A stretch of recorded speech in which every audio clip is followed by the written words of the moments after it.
A spontaneous and unrehearsed interview. Hello and welcome to the 66th episode of Curiosityness. I am Travis DeRose, and this episode's a little different because this is kind of a selfish episode. I wanted to get into mountain biking and learn how to do it because it seems super fun. So I got on Jeff Barber of Singletracks.com and asked him how to get started mountain biking. Singletracks is a mountain biking website, kind of blog, community thing where they share info and equipment and stuff like that. So Jeff really helped me out. We go through like step by step how to get into mountain biking if you're interested in that at all. I can ride a bike on the regular road, and that's about it. So that's kind of where we get started. We talk about renting, equipment, safety, all that stuff. So I found it interesting. Hopefully you do too. If you have any interest in getting started in this sport, it's a good workout. It's fun, gets you out in nature. So without further ado, let's learn how to mountain bike. And here is Jeff Barber of Singletracks.com.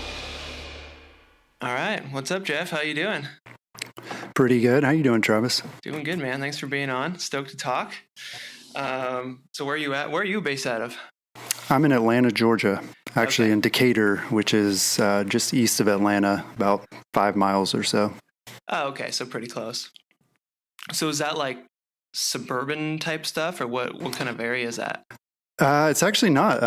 It's pretty urban, or at least I would call it urban. I grew up in the suburbs, but here in Decatur, everything is really walkable. We got lots of bars and restaurants and breweries, and there's even a train line. We can hop on the train and get to the airport and stuff. So, yeah, nice. it's pretty sweet. Yeah, I like it. Yeah, sounds like a good area. So are you close to mountain biking trails and stuff, or is that a trek for you? I'm not official ones anyway. Yeah, I mean, that's one of the challenges, I guess, with mountain biking is that for the most part, a car is involved, right? They have to throw their bikes on a car. I mean, unless you're blessed to live, so like a small town in Colorado or somewhere out west like that. Yeah, for most of us, we got to get in a car. But fortunately, we do have some green spaces, some short little trails we can ride in town and sort of piece together using paved roads. So it's not bad. Okay. Yeah, I had a buddy who went to big mountain biker, super into it. And he went to school in Flagstaff just mainly because it was close to a bunch of mountain biking trails. Yeah. I mean, a lot of people do that. A lot of people will choose where to live. They'll pick the company they want to work for. I know my wife, when we moved to Colorado Springs, I lived out there for a few years, and she worked for Intel, the semiconductor company, and they had just opened a factory in Colorado Springs, which is, it's a smaller town. It's kind of a weird spot, but part of that was they wanted to attract quality employees, and the mountain bike lifestyle attracts a lot of younger, I guess more tech-oriented people, and so that was part of their decision. And you're even seeing it in Bentonville, Arkansas, of all places. That's become sort of a mountain bike destination. And for those who don't know, that's where Walmart has their headquarters. And so it's actually the Walton Family Foundation that's building these trails, again, in hopes of attracting a good workforce for them. They're working to become more of a digital company. And again, mountain bike trails seem to line up, I guess, with that type of employee or that sort of mindset. Wow, interesting. I never thought of that or even knew about that, but it makes sense that if it just happens to be that that's who they want to attract and that's what they're into, then they're going to try to cultivate that around the area. So that's pretty cool. Yeah. I guess it's a good demographic in a lot of ways. And I'm sure we'll talk about it, but, mountain biking is not a cheap sport. And so, it is going to attract more educated folks in general. And so, yeah, that's kind of how it works out, I guess. Mm-hmm. Yeah, man, that's interesting. Yeah, so I guess that's kind of the goal of this talk here, this podcast, is to just help. I mean, we'll use me because I haven't really been mountain biking, basically never, and want to get into it. So we'll use me as like the case study. I'm going to ask you a bunch of questions on how to get started and what to do, because it's like, it's intimidating to get started. And when you just do Mm-hmm. a search on the internet, there's like a shitload of information that's hard to sift through. Yeah, definitely. Yeah, I mean, I'm interested too to get your perspective as someone who's outside the sport and is thinking about joining up, or what is it that's attracted you to it so far, or has made you want to find out about it? Well, it just seems like I have some friends who do it, and it just looks really fun. I mean, obviously, I've ridden bikes my whole life, but just on the sidewalk and stuff. Yeah. So it just looks fun. I want to get into it, and it seems like a good workout too, good exercise that could do everything. I'm into surfing a bit here in Long Beach and LA cool. area. So yeah, I enjoy doing rather than going to the gym, I prefer to go do like a sport or recreational activity type of thing where I can get a workout in, but it's also, it's not like mind numbingly boring. Yeah. Sounds like you already understand mountain biking pretty well. Right on. So yeah, I mean, how should we start? Do we start with like, if someone's never done it, can you give us an intro of like what to expect? Or should we start with like, I guess, equipment, or where's the first step for people, I guess? It is a bit of a chicken and egg sort of problem. And, I mean, I think for a lot of us, though, we can probably think back to when we were kids and we had that first bike. And chances are, if your first bike, it probably had knobby tires on it. It wasn't like a road bike or anything as a kid. And as kids, we would just ride our bikes off road. We'd ride it on the road, we'd ride it off the road. And so I think that's probably the best thing. Like if you enjoyed that as a kid, that's probably a good place to start and a good sort of spark for it. And the good thing, I kind of alluded to it, but mountain biking can get expensive. I guess like a lot of things, there's a lot of equipment involved, but that shouldn't be a deterrent for everybody. I mean, you can certainly go to a bike shop and rent a bike. Some of them might even let you borrow a bike. If you're telling them you're serious about getting into it or checking it out. So a lot of the bike brands will do like demo days where you can show up at a local mountain bike trail and they'll have a bunch of bikes there for you to just take out and give it a try for free.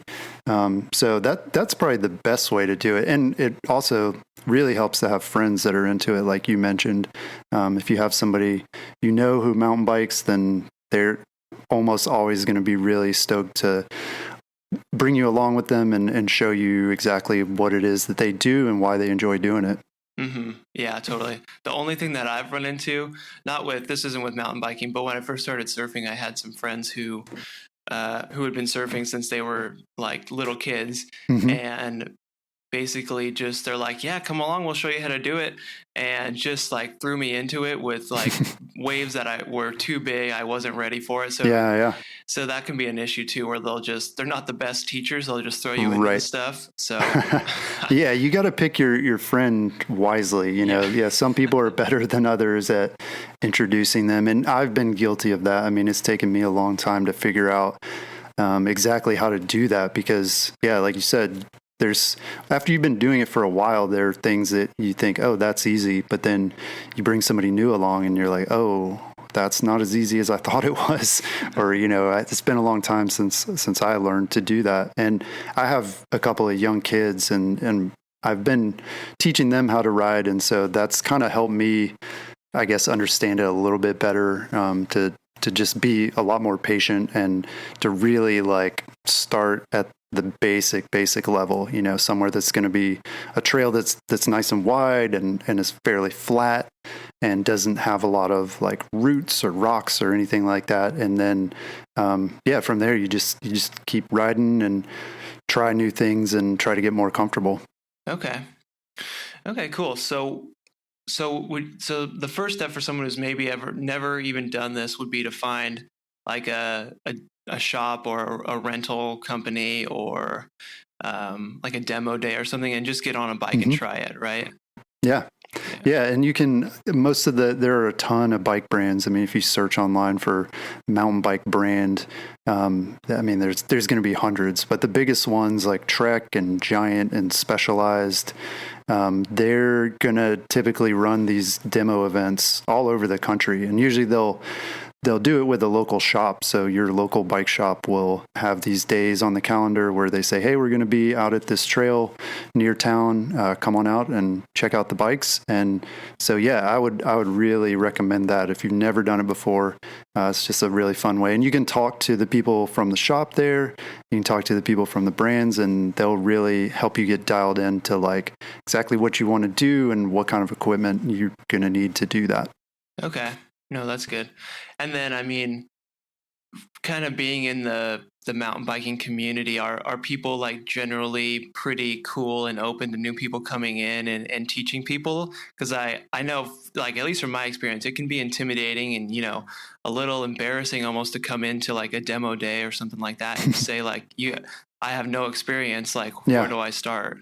Yeah. Well, again, I mean, it's people are people. And so there's going to be some really nice, open people. And then there's going to be people that aren't so welcoming. And, you know, there is a bit of a like bro culture, I think, in mountain biking, or there has been historically.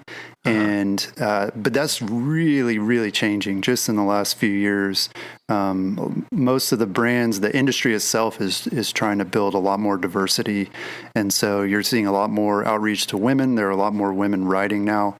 And so for the most part, people are going to be very open. But that being said, there are still jerks out there, you know, just like in any sport. And my recommendation would just be, don't let that discourage you or get you down at all. You know, if you go out somewhere and you're on a trail and you're having a hard time and somebody comes up from behind you and gives you a dirty look, or they say something because you're in their way, like, just ignore them. Like, they're being a jerk. You're fine.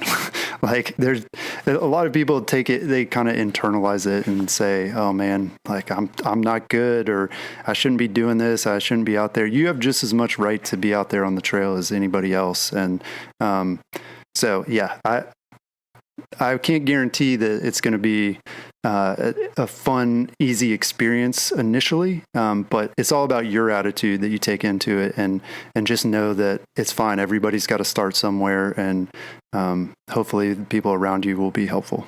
Cool. Yeah, no, that was a good answer, Jeff. I appreciate that. I think for me, that'll help me out. And I think that'll help a lot of people listening out too, where it's like, it might happen. It's, you know, it's not like it's not going to happen, I guess, but you have a right to be out there. So that's good. And then, so let's say, you know, I go and I just rent a bike. Would you recommend trying to find like a trail at first, or where should I go out on my first time? Yeah, I mean, that's always a challenge for me. You know, I've been riding for 20 years at least. And my big thing, kind of the thing that hooked me was finding new trails. I always enjoy exploring new trails and seeing trails in different locations, you know, around the country, even around the world. And so trail selection to me is really important, and it can be, again, I think if you're just starting out, the thing you're going to want to do first is go to like a greenway, if people know what that is, you know, like a path that's not on the road. It could be paved. A lot of them are paved, or even like a gravel road could be a good place to start, because that's where, you know, for the most part, it's pretty wide. There's smooth surfaces. It's dirt still, so you're going to start to learn like how to handle the tires in the dirt and traction and all that kind of stuff. But then beyond that, you can also look. There are a lot of websites. Our website, Singletracks.com, actually is one of the first that started cataloging mountain bike trails around the world. So you can go on a site like ours and search for a trail. You put in your city or your state, and then you can filter them by difficulty. So obviously you're going to want to start with one that is said to be beginner friendly. And, you know, it's sort of like skiing. Like if you've ever been skiing before, there's green, blue, black, diamond rated trails. And so, yeah, just start with the greens and go from there. Okay. So yeah, there's a ton of things like that. I've started looking at those, but what is is a greenway, or is that just kind of like a little bike or walking path that could be through a forest or something like that? Is that what you're talking about? Yeah. They're usually, Yeah, I'm trying to think of what else people call them. Bike. I mean, a lot of times it's called a bike path, and for me, I distinguish between a path and a trail. You know, a path is wide. It's wide enough for a couple people to ride side by side, or to have like two-way traffic on it. And a lot of times, these are places where people are going to be out jogging or walking, and so, yeah, that's a greenway. I mean, honestly, that's kind of boring, right, for mountain bikers. Mountain bikers want something they want a trail that's more narrower. And we call that single track. That's what our website is named after.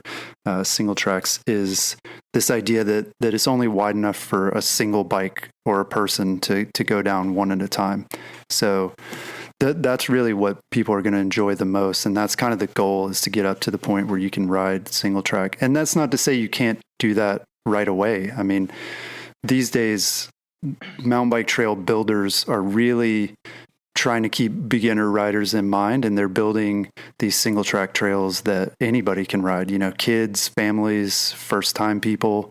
And so those kinds of trails are great. And that's, if you can find one of those trails, that's where you're going to get hooked, because you're going to ride it and it's going to be so much fun, and you're going to want to keep doing it again.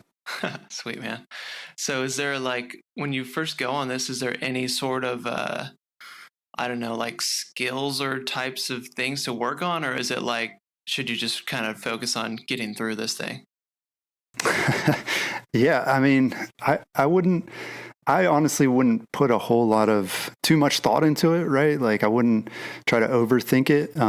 As long as you know how to ride a bike, as long as, balance is a pretty fundamental thing. Like, you want to be comfortable on the bike, so that if you need to stop, or you need to put a foot down, like, you need to be able to do that pretty easily. But beyond that, if you're comfortable on a bike and staying upright, then you should be just fine. And a lot of the bikes these days, if you've never ridden a bike, or, you've only seen people like riding in the street on these like really skinny tires, mountain bikes are a lot different. And especially today's bikes, the tires are way wider. I mean, mountain bike tires, some of them are getting up to as wide as like a car tire in some cases. And so you can balance on those a lot easier. And the other thing about mountain biking compared to like road biking or just riding on the street or commuting, a lot of people feel a lot safer. It doesn't seem that way right away. Like, if you watch mountain bike videos online and you see these guys just like jumping off cliffs and, going fast through the trees, you think, man, that looks dangerous. But, one, you're not going to be doing that right away. I don't do that. A lot of us don't. Those are just like the pro athletes that are able to do that kind of stuff. But the reality is, you're also off the road. I mean, for a lot of people are scared to ride on the road because of cars. And so you take that out of the equation when you're riding on a mountain bike trail. And then the other thing is, if you do fall, and you will fall at some point. I mean, that's part of learning. And even, again, the best pro riders, they fall all the time. But when you fall, you're falling onto dirt generally, softer surfaces than the pavement, where you can really get scraped up a lot more, or, bang your head harder, or things like that. So in a lot of ways, mountain biking to me is a lot safer and more approachable for that reason. Yeah, no, that makes sense. Okay. So it sounds like if you can basically ride a bike with some, decent skills, you're going to be fine on like a beginner mountain biking trail. Yeah, for sure. Okay. So if you don't know how to ride a bike, maybe just go learn how to ride a bike first. Yeah. Yeah. I'm not sure about that part. I've taught my kids, and, kids these days, if you're a parent and you're thinking, oh, mountain biking could be a good, fun family activity, these days, kids are learning on bikes without pedals, which really helps. So I don't know that there's like an adult version of this, but the thinking is that you teach a young kid, at like 2 years old, a lot of cases, you teach them balance first. So they get a bike that has no pedals. All they have to do is just like practice keeping upright and going down little hills and sticking their feet up.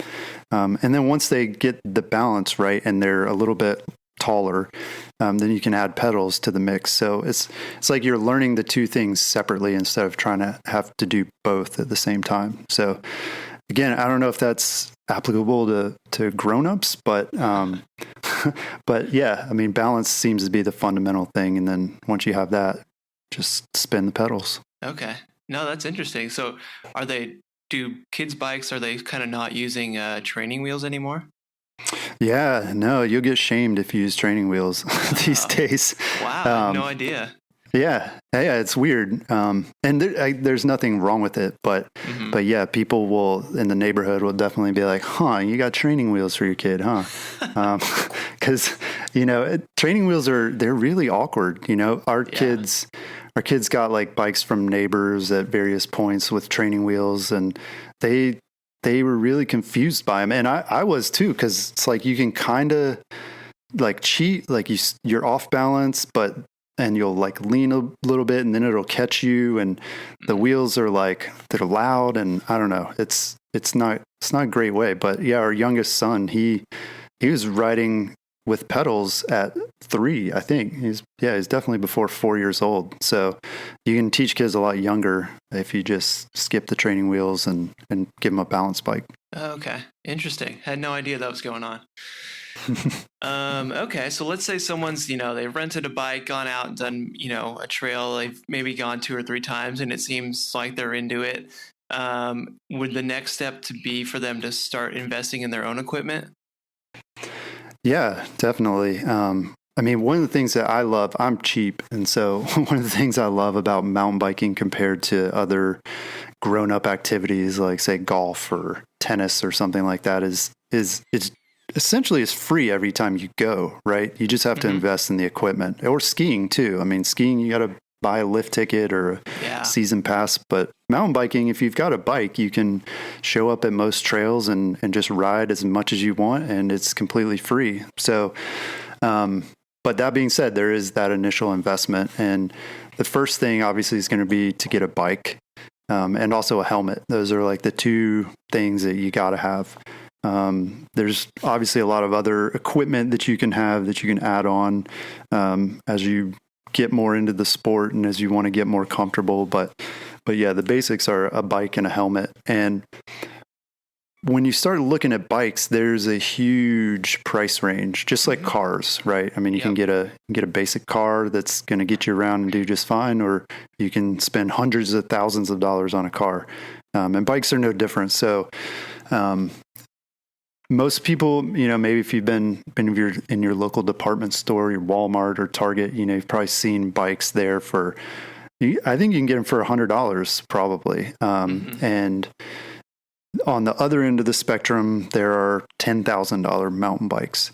And obviously those are for people, the expensive ones are for people who are really, really into the sport. And the other ones are, it's hard. I don't know. It's very tempting to buy one of these $100 bikes at a department store. And I don't want to tell anybody that they can't do that. But at the same time, I don't know that you're going to enjoy the sport as much if you start out with something sort of that bargain basement. Okay. So what I did when I started out was I bought a used mountain bike, and that can be tough as well because you don't know what you're looking at. And, if you're on Craigslist and somebody's got a bike and it's $200 and you're like, I don't know if that's a good deal or not. But yeah, have a friend help you out, help you find a used bike. That can be a really good way to get started because you can get something that's, a solid piece of equipment that's not going to break down on you, that's going to be easy to repair if you need to. Possibly you can upgrade it down the line. But if you need to get a used bike, if you need to get a new bike, and you go into a local bike shop, you're looking at least like $300 to $500 to get sort of an entry level mountain bike. Okay.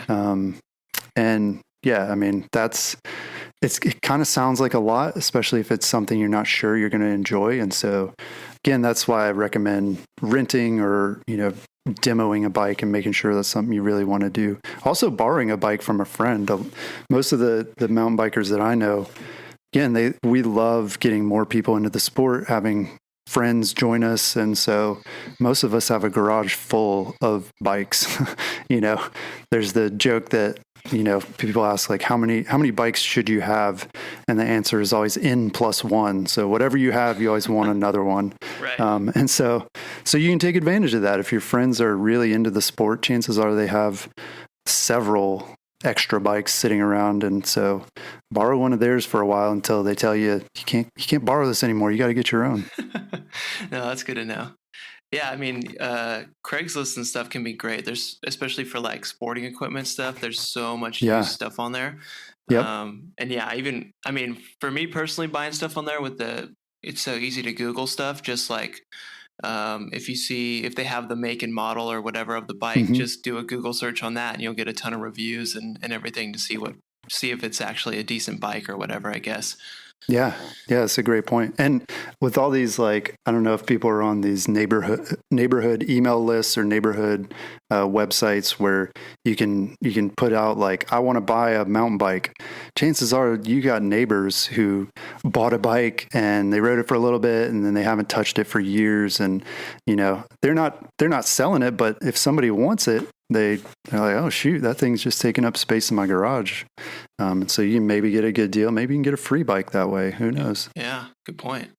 And then so when it comes to like types of mountain bikes, I know there's like hardtail and different types. Like what do you think people should be looking for to start off with, maybe?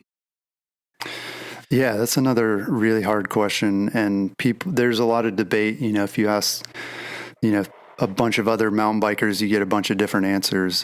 For me, I say start with a hardtail. And I've been riding, and a hardtail, for those who don't know, a hardtail is a bike that only has suspension in the front. And suspension is what allows the bike to kind of bounce around a little bit. It soaks up the bumps and the roots and things you're going to run over on the trail, makes it a smoother ride. That's one of the things that makes a mountain bike different from a road bike. So bikes typically will have front suspension, and then you can also get bikes that have rear suspension as well, so that the front and the rear wheel move independently. And for me, I think a hardtail or a bike that only has front suspension is more than enough for what most people are going to do, especially when they're starting out. And again, I mentioned that tires now are much wider than they used to be in the past. And so these wide tires, they also do a pretty good job of soaking up the bumps and things along the trail.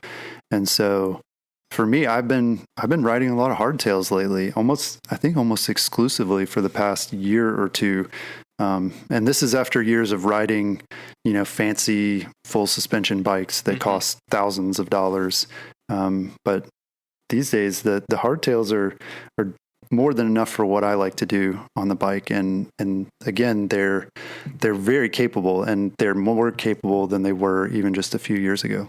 Oh, okay. That's good to know. Yeah, because that's something that and generally the hardtails are cheaper too, right?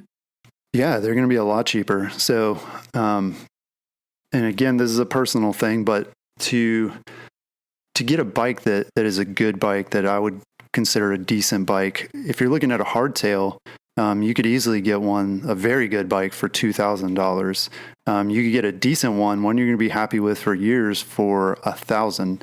And again, that price sounds like a lot. I don't know. Maybe does a surfboard cost that much? How much is a surfboard? It can usually, I don't know, at least probably $300 or $400. Okay. So yeah, it's more than a surfboard, but yeah, at least you're not talking 5,000, which, to get that sort of similar quality of bike with front and rear suspension, you're talking 4,000 or 5,000. So I guess it's about half. It's probably about half what you would spend on a hardtail versus a full suspension bike. Okay. No, that's good to know. And then as far as other stuff, is it really just a helmet that you need at least to get started? Yeah, I mean, that's got to have a helmet, whether there's rules about that or not. Some states require them. Some trails that you ride at, when you pull up, they'll have generally have a kiosk with a map and some rules of the trail. And a lot of them, one of the rules is that you have to wear a helmet. So, but regardless of that, you should wear one. It's a no-brainer. Get it.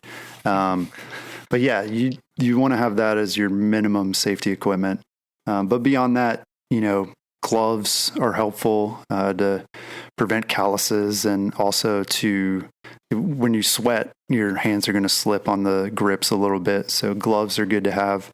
And then bike shorts, bike shorts look goofy. And if you've never done it before, you're like, why do people wear that? Do they just want to look cool or, look like a biker? But bike shorts are actually helpful because they prevent chafing. Like if you're pedaling, your shorts are going to kind of rub in between your legs, and that can get uncomfortable after a while. And then the bike specific shorts, they also have like padding built into them. So, if you haven't ridden a lot before, you're going to be sore. Your butt's going to be sore after riding for just a little bit. And so that may be one of the first things you want to upgrade. A lot of people try to like get a bigger saddle or like put a gel cover on their saddle or things like that. But really, if you get a nice pair of bike shorts with a liner in it, the liner is called a chamois, which is like a French word. But get a bike shorts with a chamois in it, and you'll be way more comfortable than without that. And you don't need to like upgrade your saddle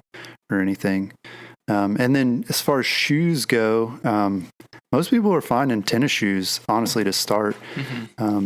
But you can also get fancy with that. There are shoes that clip into your pedals, so you're almost like a ski boot binding where, you're attached to the bike, which gives you a little more stability, a little bit better control. But yeah, just a helmet and then gloves and shorts if you like, and you should be good to go. Cool. Sweet. Yeah, I know it's easy to get overwhelmed with like all the stuff you can potentially buy for your bike and a wear and like a Camelback and all this stuff. But, right. That can all come down the line if you really want to get into it. Yeah. Yeah. A lot of people think the Camelback is like a necessary thing. Maybe I should include that. But I mean, you will want some hydration with you. A lot of bikes are going to come with a water bottle mount on the bike. So you can start out with just throwing a water bottle in there. And then, if you want to get a fancy hydration pack so you can haul around a bag of water on your back, then you can do that too. But yeah, you don't need it to start out. Right.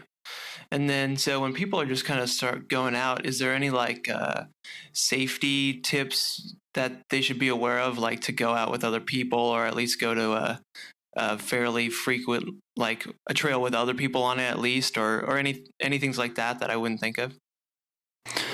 Yeah, I mean, there, like a lot of activities, there's etiquette that maybe is good to know. Okay. And one of the rules, I mean, there aren't a lot of rules, honestly, but obviously just you're going to want to be respectful of everybody that's out there. And so bikes are typically going to yield to other trail users. So if somebody is on a trail and they're hiking, or say they're riding a horse, you're going to want to stop or pull off to the side or whatever to let them by, because in most cases they have the right of way. And speaking of horses in particular, they can get really spooked by people riding mountain bikes, which is something most people probably don't know and wouldn't think of. But but if you're on your bike and you're rolling past a horse, there's a very good chance that they will freak out and could knock their rider off or just take off running through the woods. So that's more of a safety thing for the horse rider and a respect thing too. And I'm told that it's because mountain bikers look like weird mountain lions or cheetahs or something to a horse, because you're like moving pretty fast, but you're like smooth, and so they really don't like bikes. Okay. So yeah. And then if you're coming across other bikers, say you're on one of these single track trails where, again, there really isn't room to pass, it's only wide enough for one rider. And if somebody's coming toward you, generally the rider who is going downhill is going to want to yield to the rider who's going uphill. That's just a like standard convention. We've had some debate about that in our community about like, well, is it really fair? Should the person going down? But anyway, just to keep it simple, you're going to want to yield to the person that's climbing up the trail. So if you're going down, you're going to slow down and kind of get to the side and let them by. Okay. But again, the main thing is just be friendly with other people on the trail and communicate with them, make eye contact, say hello. And that will alleviate most of the problems. And nobody's going to get mad at you if you're smiling and you're waving and saying hi. Again, I think that can alleviate most of the conflicts. I like to ride with a bell as well, like a little handlebar bell. Oh, okay. Which seems like something you'd see on a kid's bike, but it's really handy for like if you come up behind someone who's hiking, say, and they don't hear you, because a lot of times they have earphones in or for whatever reason they don't know you're behind them. You can kind of ding your bell, which is a lot nicer way to say hello than to yell at them like get out of the way or whatever. You could startle them, but a bell is nice to have on the trail. Yeah, no, totally. I'll have that just on I put one of those on my bike here for the beach path because it's the same thing where you're, you want to let people know that you're coming to get around them. But yeah, yelling's a bit awkward and some people take it the wrong way. Yep. Okay, cool. No, that's good to know. The etiquette stuff is important. And then are there any, kind of just starting off with beginner trails and everything like that. Are there any types of skills or things to know about in regards to like braking or like body position or any basics like that, or maybe good resources you could give people? Yeah, I mean, there are a ton of skills videos and tutorials and things like that online these days. And there's even skills classes you can take that sort of travel around. So chances are in your community, if you've got a good mountain bike community, there are skills clinics that take place that you can pay for and go do for half a day or for a weekend. But yeah, I mean, braking, people will tell you don't use your front brake because you could flip over. And I don't know, that's probably scaring people a lot. I know a lot of people that really like freak out about braking, but yeah, I mean, just use both of the brakes most of the time and you'll be fine. And also, yeah, I mean, again, it comes down to, I think it's balance. And what's cool is a lot of trails these days have what's called a skills area. And a lot of times it'll be like in the parking lot or, just off the parking lot at a trail. And you can go there and literally practice your skills. So they'll have a few rocks piled up where you can go and practice going over the rocks, and it'll be progressive. So they'll have like a small rock pile and then like a medium one and then a big one. And so you practice on the small one. And once you're comfortable with that, you work up to the medium. And then they'll also have what are called skinnies, which is, it's usually like a board. And these are progressive as well. So you'll have like a little boardwalk type thing that's maybe a couple feet wide. And then they'll have one that's 1 foot wide. And then they'll have some that are like just inches wide. And so you can use that to practice your balance and keeping, riding in a straight line.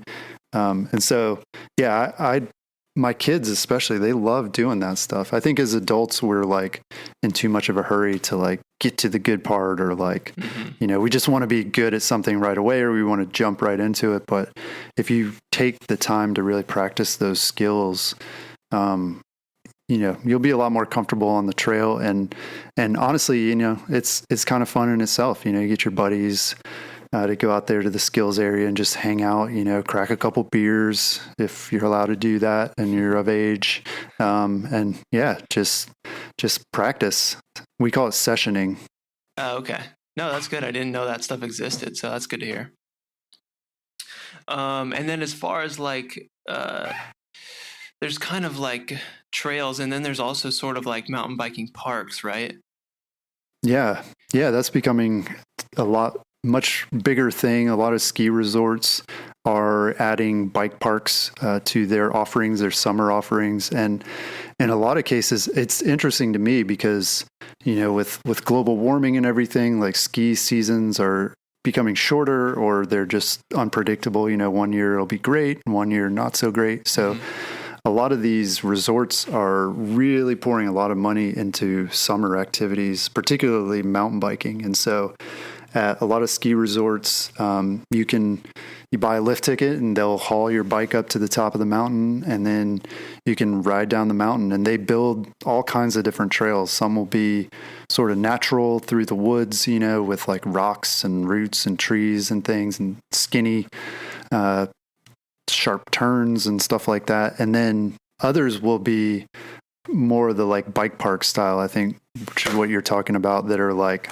they're like machine built, you know, they'll bring like bulldozers in and all kinds of stuff and build these massive dirt jumps and corners and all kinds of stuff that you can, in most cases, that you can choose to just roll down. You go down slowly and you can just kind of like ride over them, kind of a roller coaster feel. And then if you're really good, you go down fast and you launch into the air and you do all the stuff that you see like on Red Bull and a lot of videos online and stuff. Right.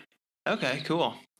And then so for most people, is it just kind of just a natural progression of, you know, you're doing the easy trails, and then once you're feeling pretty good on those, just head up to the intermediate and just keep going with what you feel comfortable with? Yeah. At the bike parks for sure, they'll have the trails graded just like ski trails. And so, yeah, start out on the beginner trails and work up to intermediate.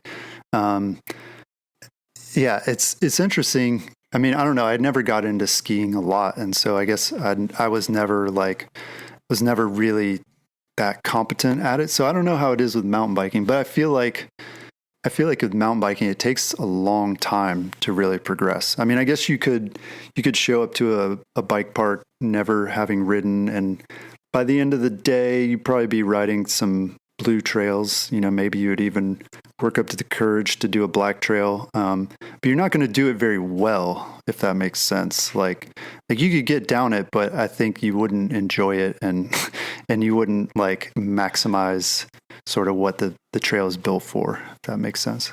Okay, interesting. Yeah, so that's maybe like a concern that people would have, is like they're making the jump from, you know, beginner to intermediate or something like that, and then they're like, well, shit, this trail's just way too hard.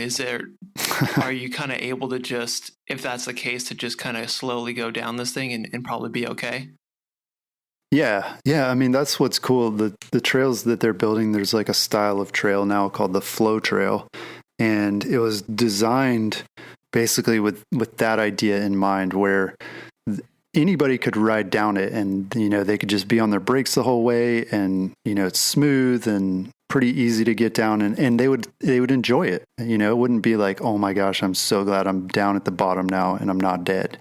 So these are great, like family trails, beginner trails. But these same trails are built so that if you're really good, you're a fast rider, you can have just as much fun, but in kind of a different way. And so you're like airing some of the jumps. You know, they'll have like two little kind of bumps in a row. And so like if you're a beginner, you just like go over bump number 1 and go over bump number 2.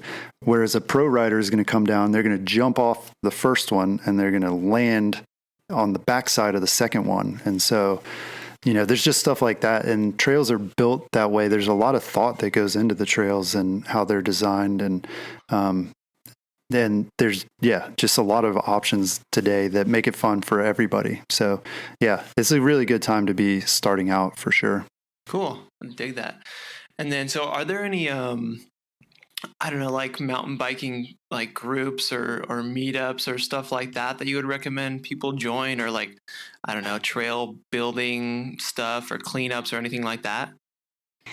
Yeah. Mountain biking is really unique in that it's a very community focused sport or lifestyle, really. I mean, almost every town or city that has mountain bike trails is going to have a mountain bike club that is responsible for building or maintaining those trails. And these clubs are usually set up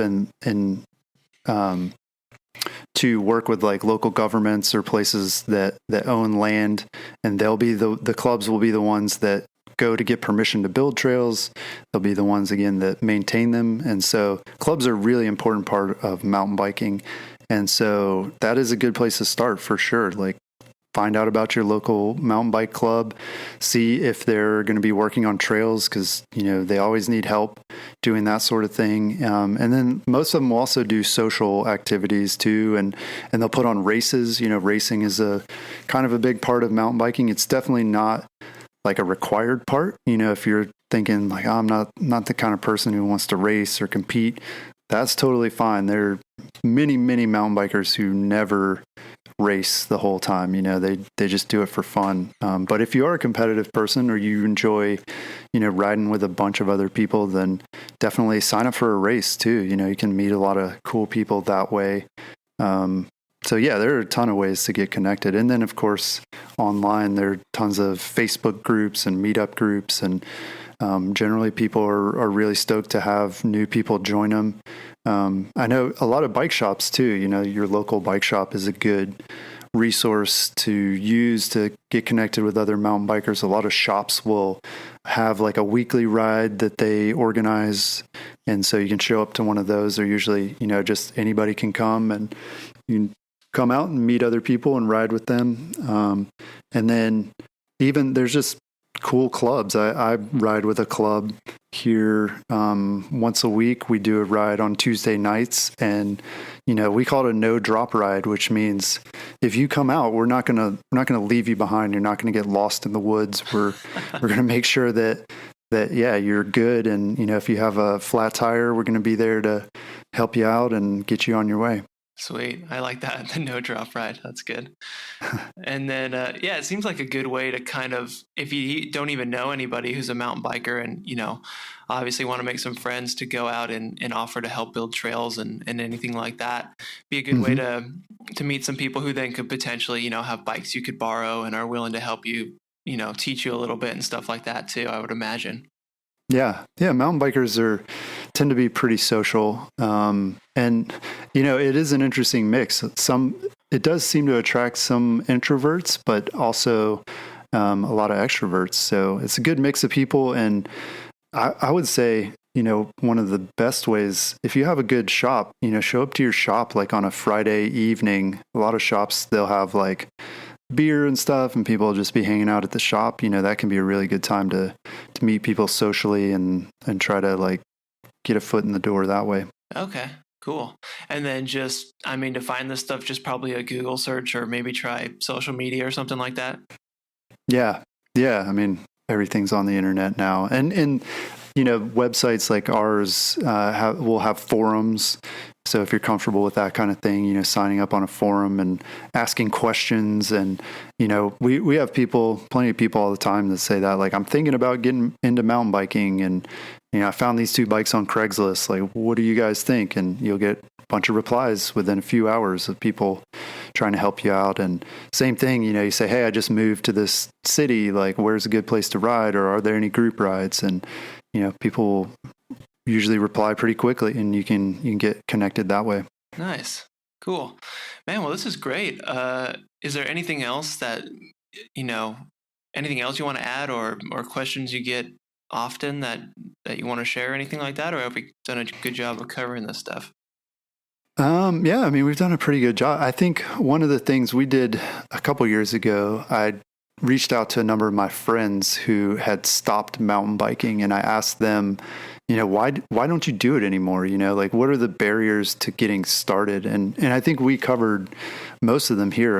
If you don't have a bike, obviously that's a barrier, or you're not sure where to ride. But another one, just in general, seems to be time. And all of us are busy, and, everybody's going to fill up whatever time they have. So, I doubt there's anybody out there who's like, oh, I just got some extra time. Like, I need to find something to do. Maybe you do, and that's awesome. But yeah, time seems to be the biggest thing. And people will say, well, I've got family commitments, or I've got just no time because I'm doing other stuff. But so mountain biking does take a time commitment, is what I'm trying to say. And part of that can be if you have to drive to trails, and that takes time. And then rides themselves. Most people are going to go out and ride for probably at least a couple of hours. Mm-hmm. which is not short, compared to other things that you could be doing. So it does take a little bit of creativity and finding ways to like integrate that into your daily life, I guess. And so that's why it's good, like if you can get your family involved, make it a family activity, or if you can integrate it into your commute even. A lot of people maybe don't realize that there are like trails between their home and their work, and they could jump on the trail on the way to work and on the way back and enjoy mountain biking that way. Or in some cases, like what I do, I ride at night because I got a lot of other stuff going on during the day. And so nighttime tends to be a good time to do that. So yeah, don't let time be something that keeps you from doing it, because you can make time for it. And it's worthwhile, in my opinion, for the benefits that, you sort of mentioned at the very beginning. Mm-hmm. Yeah, well, totally. And I mean, if you're already going to the gym or something, you can just like allocate your time for the gym to go mountain biking or something like that. Like there's other benefits to it. And, you're getting out into like on a trail into nature a bit. It's kind of like at least for me, it's like a nice little reset to get out and do that kind of stuff. So yeah, there are definitely a lot of benefits to it. Yeah, for sure. Yeah. And it's way better than the gym. Trust me. Yeah. Damn. Well, this is awesome, Jeff. Yeah. I mean, this is great for me, dude. This is exactly what I wanted. So hopefully we help some people out listening to. So let's tell everyone where they can find some more stuff on you. I guess tell them your website, podcast, tell us where we should go. Yeah. So yeah, our website is singletracks.com, and what we do is we publish articles, reviews, and travel reports and things like that every day. And then we also do our own podcast. So we talk about mountain biking every week, once a week. It's just called the Singletracks Podcast, and you can find that on iTunes and probably all the same places you can find Curiosityness.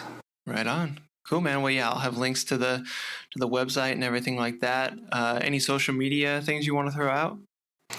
We're on all of them. Okay. Go to the website. Right. It's all there. Okay, sweet, Jeff. Well, appreciate it. Appreciate you coming on and, sharing what you got. And yeah, I think this was you did a great job of kind of making it approachable and like digestible to someone just starting like me. So thank you. Yeah. Thank you, Travis. Cool, man. Well, enjoy the rest of your weekend, and maybe we can go riding sometimes. Yeah, for sure. Well, that's it. This is Travis again, just me. Thanks for listening.